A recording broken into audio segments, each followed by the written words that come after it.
Acho que estamos bastante conscientes de que nós estamos vivendo o tempo mais glorioso e o mais difícil da história da igreja. O mais glorioso porque o noivo está vindo.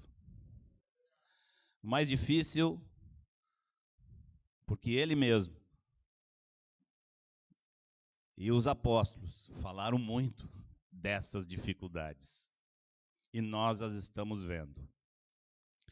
Vamos confirmar nosso coração com fé, olhando a palavra do Senhor a respeito do que ele diz sobre sua volta.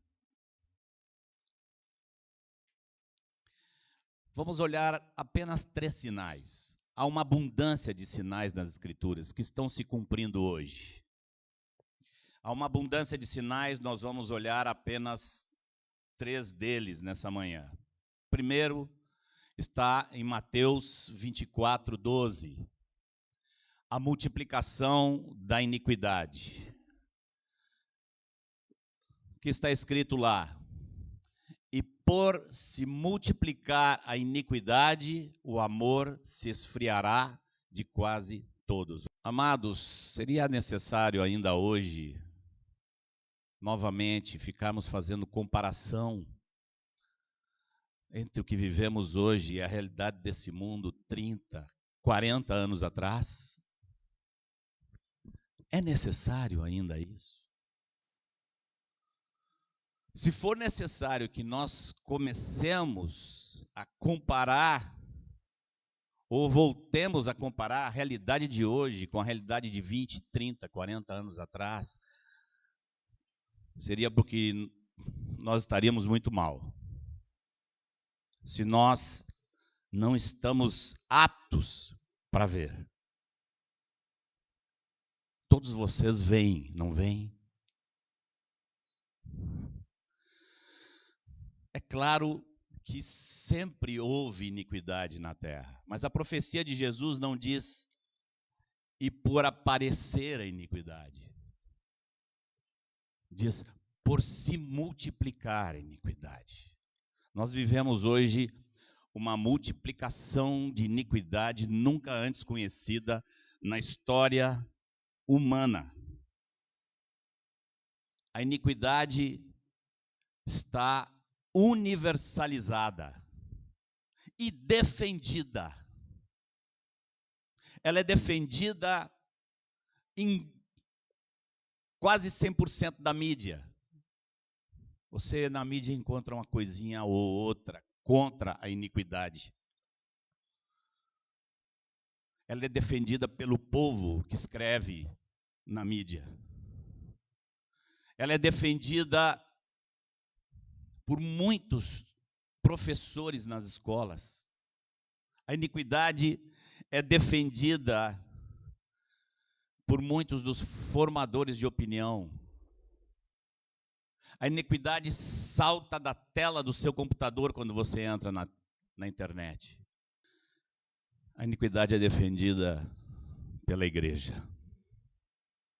Pela igreja? Pela igreja. Uma igreja que se levanta para atacar o crescimento do homossexualismo, enquanto ela mesma defende o divórcio e não faz nada contra a fornicação e a impureza que assola a cristandade.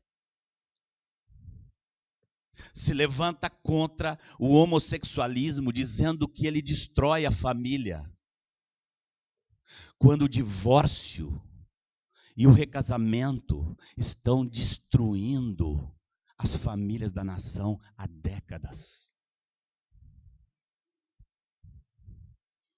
A igreja convive com pecados como se fosse normal.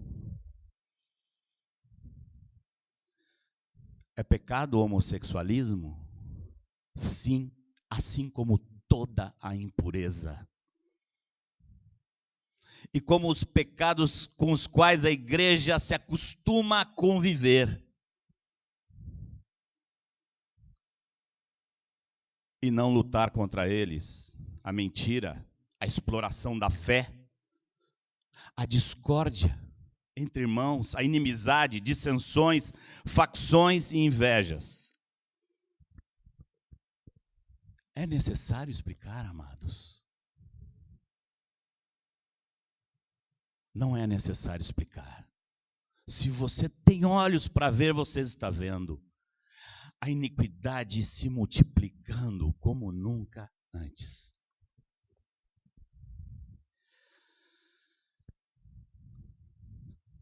Nosso coração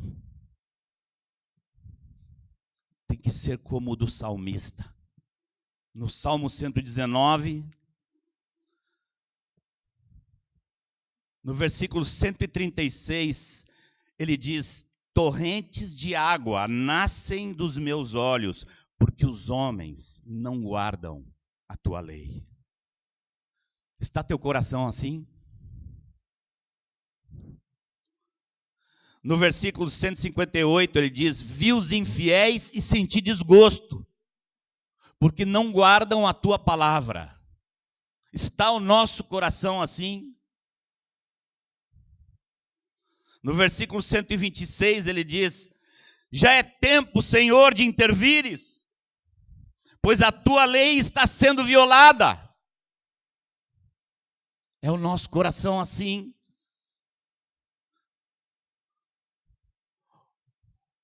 Ou nós nos acostumamos com a iniquidade e vamos deixando nossos sentidos se embotarem?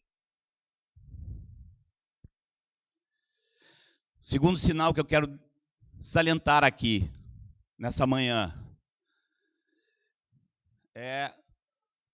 esses textos aqui, depois a gente passa para vocês. O segundo sinal, a viabilização de um governo único.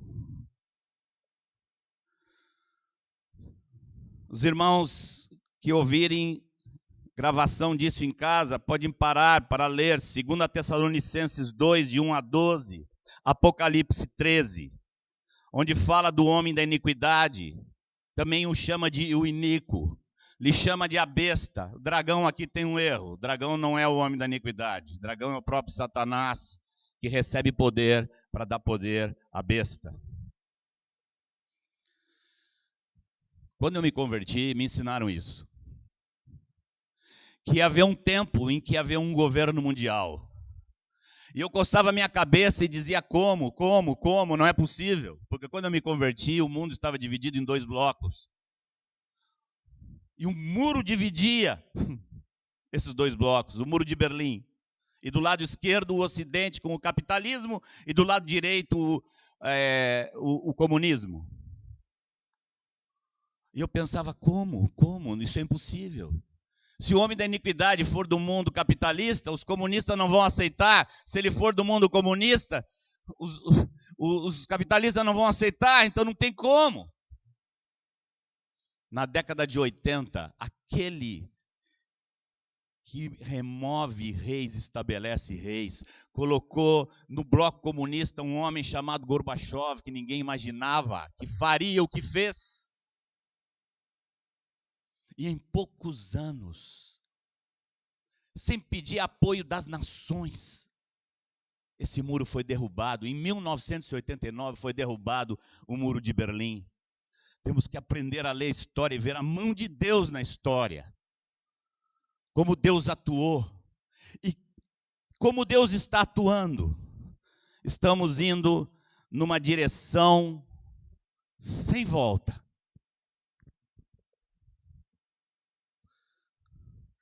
Como vai se dar a oportunização da manifestação desse homem? Ainda não sabemos totalmente, mas hoje, analisando a política dos últimos 40 anos, podemos dizer, hoje é viável. Isto é viável. Há clamores por isso, economistas defendem isso, políticos já defenderam essa ideia. Completamente impossível há 50 anos atrás. Queremos salientar ainda um terceiro sinal. talvez o mais importante de todos, porque ele coloca uma marca na história. O final dos tempos dos gentios, marcado na profecia de Jesus, que está em Lucas, Lucas capítulo 21, do versículo 20 ao versículo 24.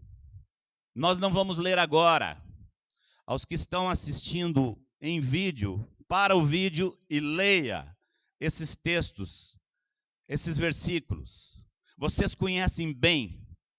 Eu quero só lembrar que Jesus, dos versículos 20 ao 23, Jesus profetiza sobre o cerco de Jerusalém e o que ia acontecer em Jerusalém após esse cerco. E essa profecia se cumpre no ano 70 da nossa era. Se cumpre a profecia de Jesus do cerco de Jerusalém. O historiador Joséfo foi aquele que mais trouxe registros do que aconteceu ali. Mas faltava ainda o versículo 24. Vamos ler apenas o versículo 24. Lucas 21, 24. Aqui Jesus menciona sobre o fim do tempo dos gentios. O que é o tempo dos gentios? Ora, amados, até a vinda de Jesus, o reino de Deus pertencia unicamente à nação de Israel. E quem quisesse entrar no reino de Deus tinha que se converter ao judaísmo. Com a vinda de Jesus, sua morte, sua ressurreição e subida aos céus, é inaugurado esse tempo do qual Paulo amava falar. A porta está aberta agora para todos os gentios. Efésios, capítulo 2 e 3. Romanos, capítulo 11. Jesus disse, vai chegar uma hora que esse tempo dos gentios vai terminar. E eu vou dar uma marca. Até que Jerusalém seja pisada. Na Bíblia, pisado é dominado. Jesus ia colocar uma marca na história para o fim do tempo dos gentios. Quando Jerusalém saísse do domínio dos gentios e voltasse ao domínio de Israel. Isso aconteceu, amados, no ano de 1967, na Guerra dos 6 Dias. Outra intervenção maravilhosa de Deus na história. Você gosta de internet?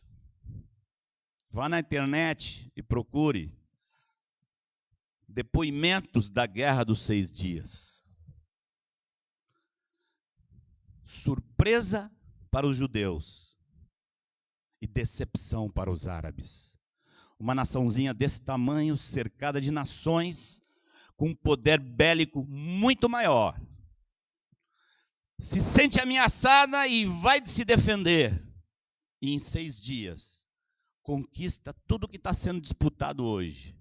A faixa de Gaza, as colinas de Golã e Jerusalém. 1967. O cumprimento do versículo 24 da profecia de Lucas, capítulo 21. O final do tempo dos gentios. Amados, o que Jesus nos diz para fazer nessa hora? O que nós temos que fazer agora? Vamos ficar apavorados, com medo? Jesus tem 2 recomendações para nós, para o dia de hoje. Vamos ouvir Jesus falando. Esqueçam o Marcos. Que diz Jesus? Lucas capítulo 21, versículo 28. Jesus diz: exultai. Ora, ao começarem estas coisas a suceder, exultai e erguei a vossa cabeça, porque a vossa redenção se aproxima. Uma pergunta, eu sei que vem aos corações: como exultar?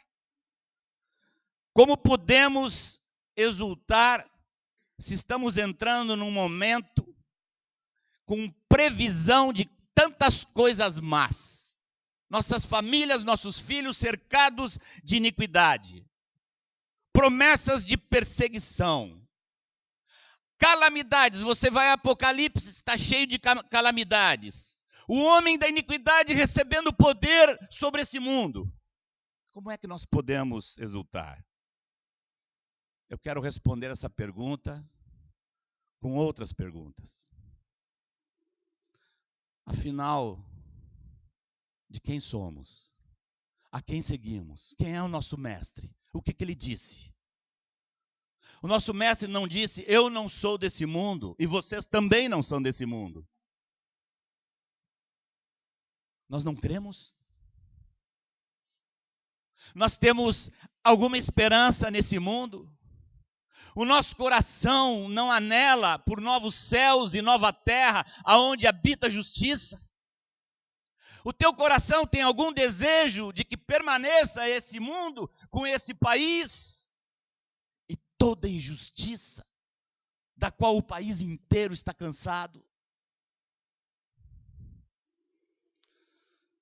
Ele não nos disse para tomarmos a cruz e morrermos? Não é essa a nossa fé? Não é essa a tua fé?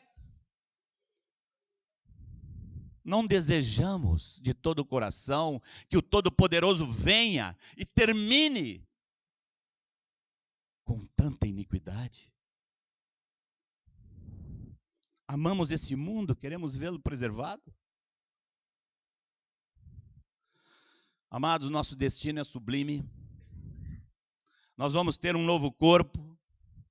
Deus vai enxugar toda lágrima. Nós vamos ver Jesus face a face. Nós vamos reinar com Cristo. Leia em Apocalipse o finzinho de cada carta para aquelas igrejas. Ao vencedor, ao vencedor, ao vencedor. Leia aquelas promessas e encha teu coração com aquelas verdades. Outra palavra Jesus nos deu. Primeira, exultai. Segunda, acautelai-vos. Em Lucas, capítulo 21, versículo 34. Acautelai-vos para não suceder que os vossos corações fiquem pesados, com o excesso no comer e no beber, e com os cuidados desta vida, e que aquele dia venha sobre vós de repente como um laço. Às vezes eu tenho a impressão que aquele dia já veio. O dia que vem como um laço. Porque os prazeres e as preocupações deste mundo já são um laço sobre muitos. Só há duas opções. Ou esse dia é para você dia de exultação, ou ele é um laço na sua vida. Se você está enlaçado, se arrependa, ainda há tempo. Acautelai-vos, disse o Senhor.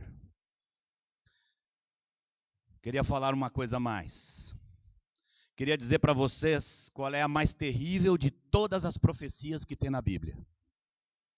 Ela está escrita em Mateus capítulo 24, 12, e nós já lemos hoje. Esta é a profecia mais terrível. O amor se esfriará de quase todos, disse o nosso Senhor. Na carne, nós somos tentados a temer a perseguição, os cataclismos, a confusão, aquelas profecias terríveis de Apocalipse. O Jesus disse: quando você olhar essas coisas, não tema, exulte. Mas há uma coisa a temer. Há algo que a igreja precisa temer. Há algo que você precisa temer.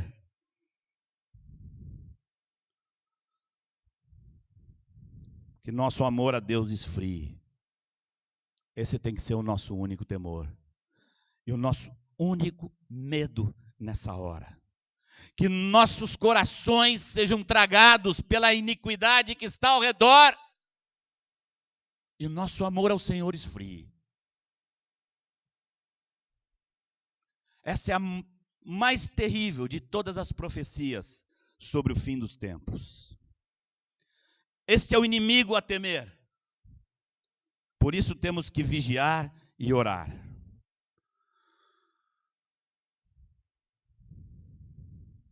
Mas no versículo 13, nós vemos a promessa que nós temos que alcançar. Aquele, porém, que perseverar até o fim, esse será salvo.